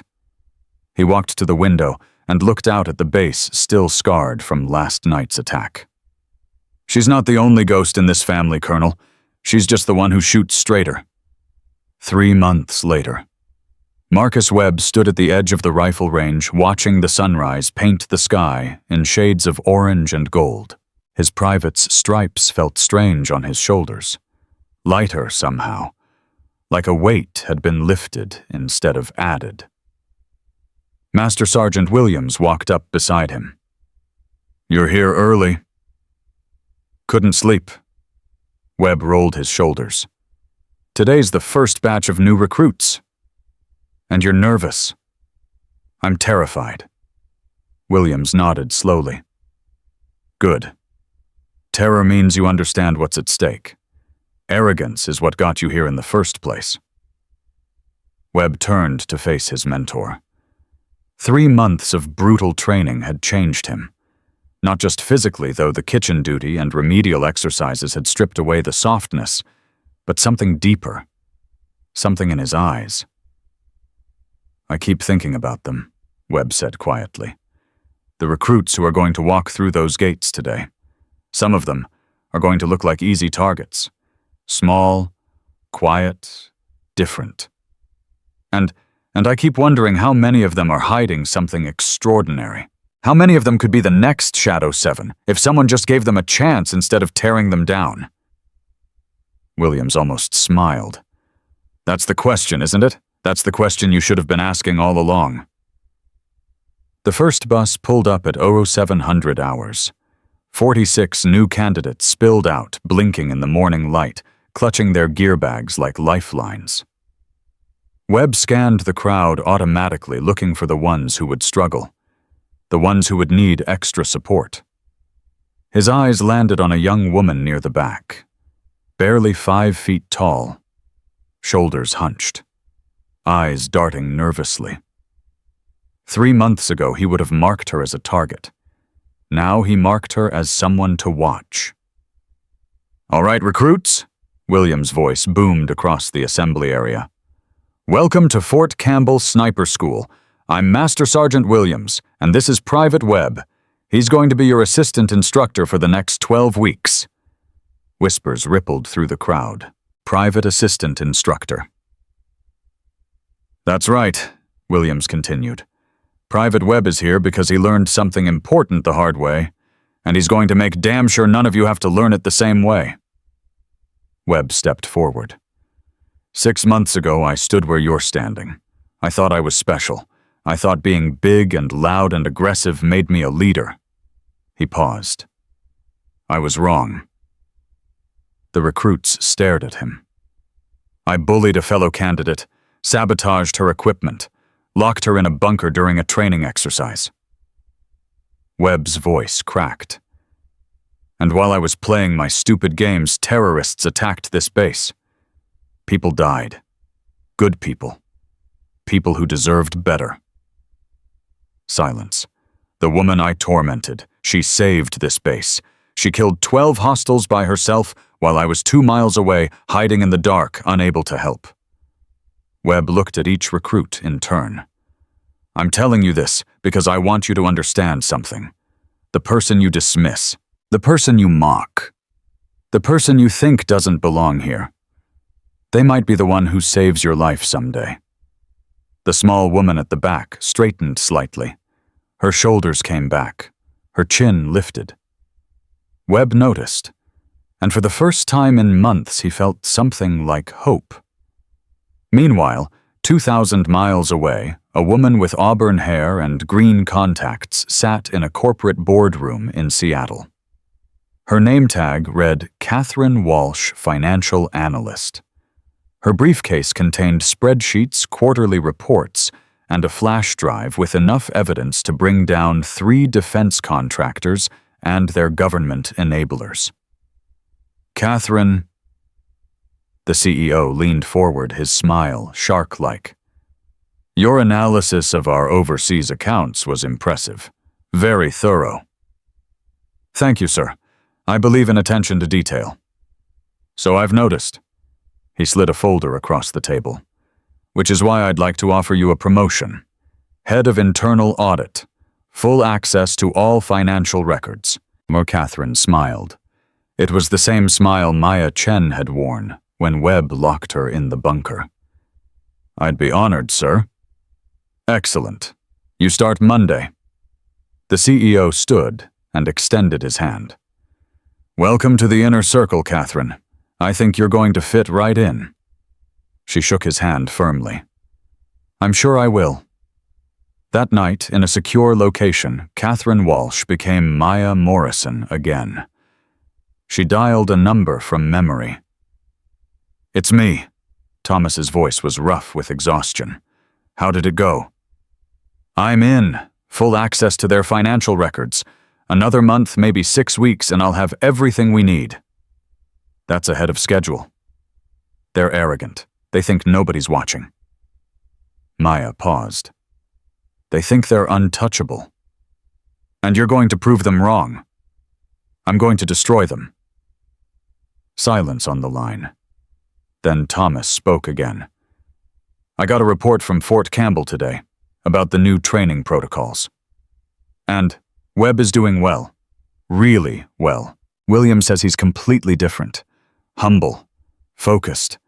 Actually helping the recruits instead of terrorizing them." Maya closed her eyes. "Good. That's good. You changed him, Maya. Whatever you did, whatever you said, it worked." "I didn't change him. I just showed him who he could be." She rubbed her temples. "People aren't fixed, Thomas. They're not set in stone. They can always choose to be better, or worse. Like us. Like everyone. Thomas was quiet for a moment. 3 more months. That's what you promised. I remember. Do you still mean it? Maya looked at the folder on her desk, the evidence she'd gathered, the names still unchecked on her list. I mean it. 3 more months and I'm done. Whatever's left, someone else can finish. I'll hold you to that. I know you will. Maya, yes. I love you. In case I don't say it enough. In case you forget out there in the cold. I love you. Her throat tightened. I love you too.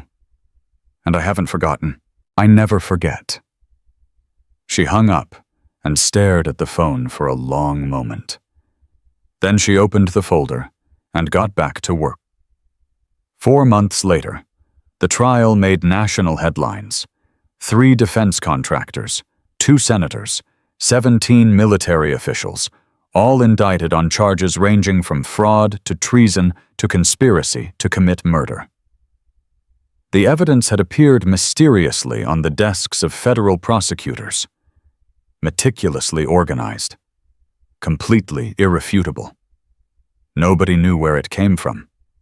Nobody connected it to a financial analyst named Catherine Walsh, who had resigned 3 weeks earlier citing family obligations. Nobody connected it to the ghost of a woman who had died in Kandahar 3 years before. At Fort Campbell, Webb watched the news coverage in the mess hall. They're calling it the biggest military corruption case in history, Jake said, sitting down beside him with a tray. Kitchen duty had changed Jake too, made him quieter, more thoughtful. 63 soldiers. That's how many died because of these people. 63 that we know of, Webb said.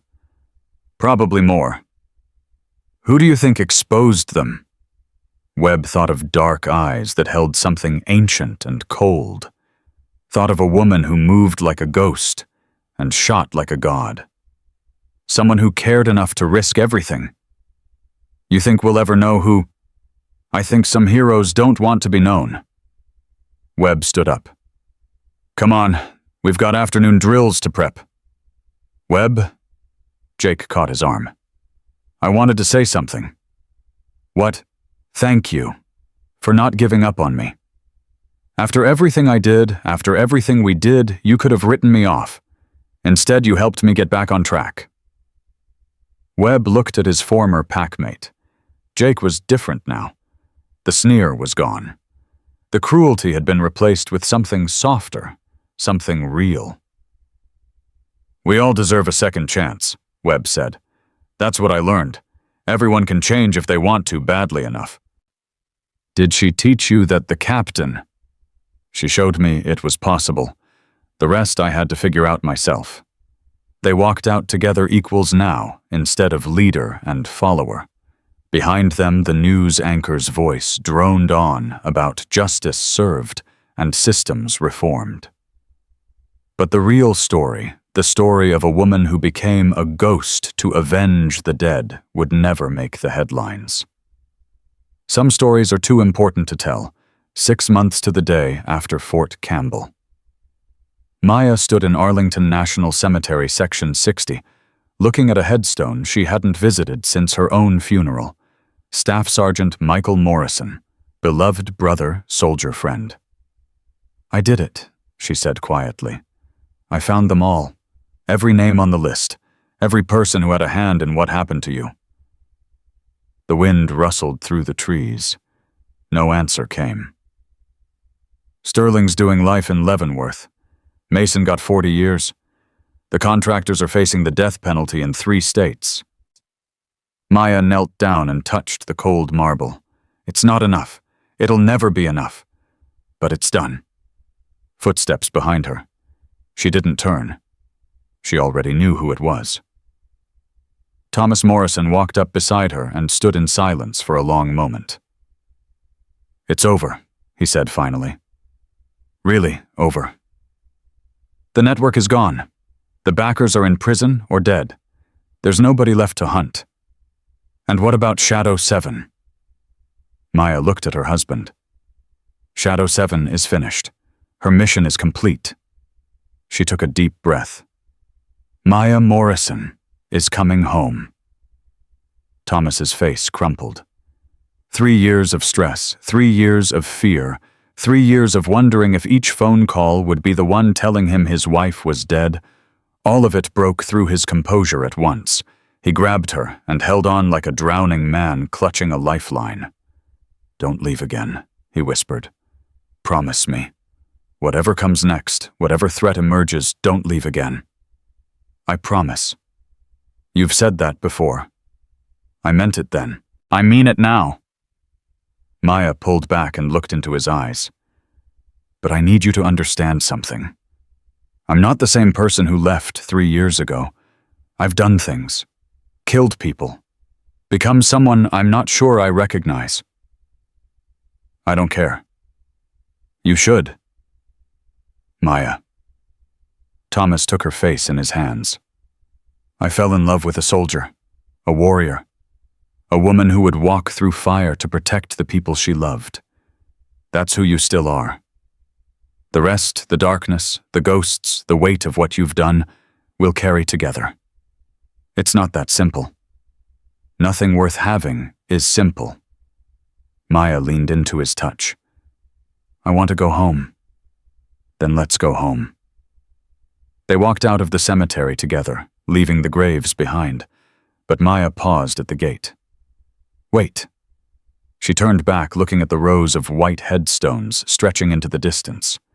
Soldiers, sailors, Marines, airmen, thousands of them resting in the soil they'd died to protect. "What is it?" Thomas asked. "I need to say goodbye, not just to Michael, to all of them." Maya's voice was steady. "To everyone who didn't make it home, everyone who trusted the system to protect them." She stood at attention. "I did what I could," she said, loud enough for the dead to hear. "I found the ones who betrayed you. I made them pay. And I swear on everything I am and everything I'll ever be, I'll never let it happen again." The wind picked up, carrying her words across the graves. For a moment, just a moment, Maya could have sworn she heard voices answering. "Thank you. Rest now. You've earned it." She lowered her hand. "Now I'm ready." Thomas took her arm. "Let's go home." 1 year later, Fort Campbell Sniper School had the highest graduation rate in its history. More importantly, it had 0 hazing incidents, 0 harassment complaints, 0 candidates driven out by cruelty. Sergeant First Class Marcus Webb, promoted twice in 18 months, stood in front of the newest graduating class. "You've completed the hardest training program in the military," he said. "You've proven you have the skills, the discipline, and the character to call yourselves snipers." He looked at the small woman standing in the front row, the one who'd arrived nervous and hunched, who'd been underestimated by everyone who saw her. She was class leader now, top scores in marksmanship, tactics, and leadership. "But I want you to remember something." Webb's voice grew serious. "The person standing next to you, no matter how they look, no matter where they come from, no matter how different they seem, they might be the one who saves your life. They might be the hero nobody expected." He paused.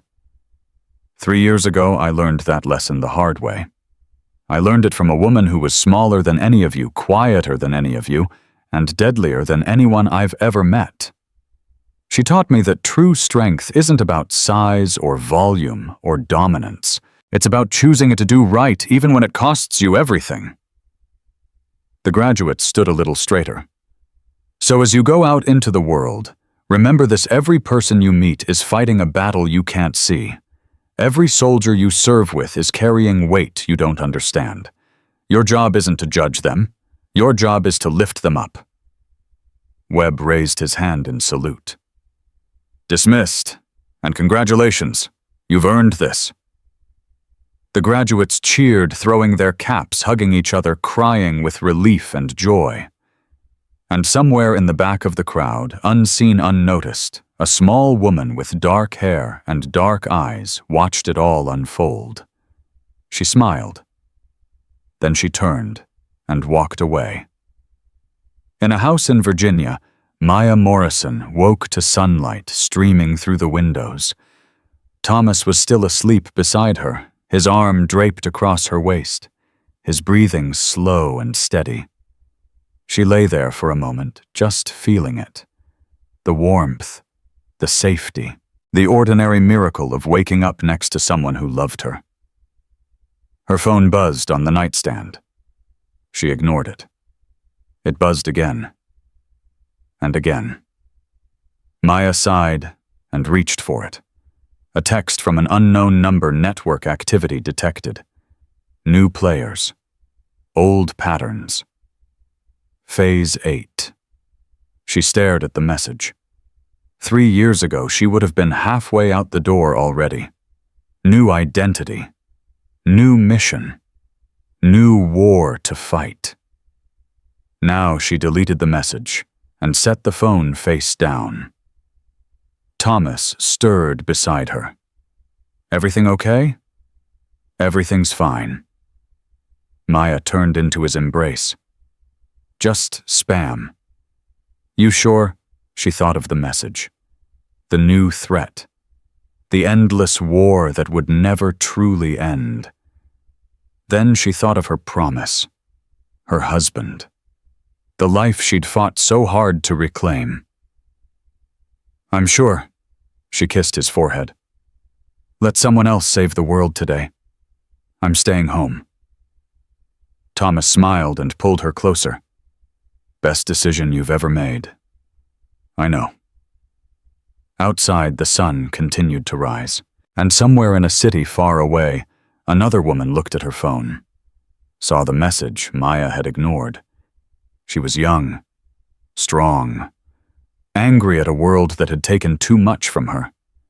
She typed a response. I'm in. Tell me what you need. Because the war never really ends. But sometimes the warriors get to rest. The phone buzzed one last time. Welcome to the shadows. Then silence. In Virginia, Maya Morrison slept peacefully for the first time in years. Her war was over. Someone else's was just beginning. And maybe that was okay. Maybe that was exactly how it was supposed to be. Because heroes don't live forever. But the legacy they leave behind, the lessons they teach, the lives they change, the hope they inspire, that goes on. Sergeant Webb teaching a new generation to be better than he was. Rico Martinez leading his own team, now protecting the innocent. Elena Rodriguez, the first female graduate to earn distinguished honor, inspiring girls everywhere to dream bigger. And Maya Morrison finally home, finally at peace, finally allowed to be just a woman instead of a weapon. The range had become a battlefield that night at Fort Campbell. But out of the fire came something stronger, something better, something worth fighting for. And in the end, that's the only victory that matters. Not the bodies counted, not the targets eliminated, but the lives saved, the chains broken, the future protected. Maya Chen arrived at Fort Campbell as a joke. She left as a legend. And the woman who laughed last wasn't the one holding the gun. She was the one who taught others to never need it. That's the real power. That's the real victory. That's the story they'll tell for generations. About the day they laughed at her aim until the sniper range became a real combat zone. And she showed them all what a true soldier looks like.